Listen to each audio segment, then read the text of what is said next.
Hi friends, இப்போ நம்ம students ரொம்ப ஃபேஸ் பண்ணிகிட்ருக்க ஒரு பெரிய விஷயம் என்னன்னு பார்த்தீங்கன்னா மெமரைஸ் பண்ணுறது அண்ட் அதை கரெக்டாக ஞாபகம் வச்சுக்கிறது.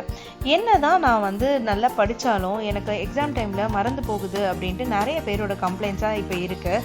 அதை ரெக்டிஃபை பண்ணுறதுக்கு சிம்பிள் அண்ட் எஃபெக்டிவான 5 ஸ்டெப்ஸ் இப்போ நம்ம பார்க்கலாம். ஃபஸ்ட் அண்ட் ஃபோர்மோஸ்டில் என்னென்னா விஷுவலைசேஷன். ஃபஸ்ட்டு ஒரு கான்செப்டை படிக்கும் போது அதை நம்ம மனசில் ஒரு மைண்டில் ஒரு இமேஜ் மாதிரி ஒரு விஷுவலைஸ் பண்ணி வச்சுக்கலாம். ஸோ அந்த மாதிரி வச்சுக்கும் போது ஏதாவது ஒரு இமேஜ் டக்குன்னு ஞாபகம் வரும் போதே நமக்கும் தெரிய வரும். அதை ஈஸியாக ரீகலெக்ட் பண்ணுறதுக்கும் ரொம்ப ஈஸியாக இருக்கும்.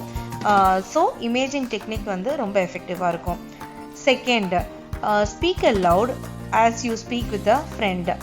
ஒரு பக்கத்தில் ஒரு ஃப்ரெண்ட் இருக்காங்க அப்படின்னு ஒரு மனசுலே நினச்சிக்கிட்டு அவங்க கிட்ட பேசுகிற மாதிரியே லவுடாக பேசணும்.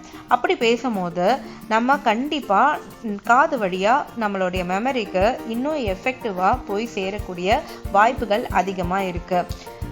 Third, chunking method. Chunking method ரொம்ப இம்பார்ட்டண்ட்டான ஒரு மெத்தட் அண்ட் எஃபெக்டிவ். எப்படின்னா, இப்போ ஒரு ஃபோன் நம்பர் இருக்குன்னு வச்சுக்கோங்களேன். அந்த ஃபோன் நம்பர் 10 நம்பர்ஸ் இருக்குது. அந்த 10 நம்பர்ஸ் உடனே நம்ம மெமரி பண்ணோம்னா கண்டிப்பாக ஏதாவது 1-2 மறக்கக்கூடிய வாய்ப்புகள் இருக்குது. ஆனால் அதுவே அந்த ஃபோன் நம்பர்ஸை நம்ம என்ன பண்ணலாம்னா 10 நம்பர்ஸ் இருக்குது அப்படின்னா 2 5 நம்பர்ஸாவோ இல்லை 3-3-3-1 அந்த மாதிரியோ இல்லை எப்படி நமக்கு கம்ஃபர்டபுளோ அதை டிவைட் பண்ணி படிக்கணும். ஸோ 5 புல்லட் பாயிண்ட்ஸ் நமக்கு அந்த கான்செப்டில் இருக்குதுன்னு வச்சுக்கோங்களேன். அந்த 5 புல்லட் பாயிண்ட்ஸில் 2-2-1 அந்த மாதிரி டிவைட் பண்ணி படிக்கும் போது இன்னும் கூட நமக்கு ஈஸியாக மெமரைஸ் பண்ண முடியும். Fourth, like a story telling concept. ஒரு கதை மாதிரி ஒரு விஷயத்தை நம்ம படிக்கும் போது அது இன்னுமே நமக்கு சுவாரஸ்யமாகவும் இருக்கும், படிக்க இன்ட்ரெஸ்டிங்காகவும் இருக்கும், கொஞ்ச நேரம் கழிச்சும் நம்ம மெமரியில் ஈஸியாக நிற்கும். ஃபைனலாக அக்ரோனிம் மெத்தட்.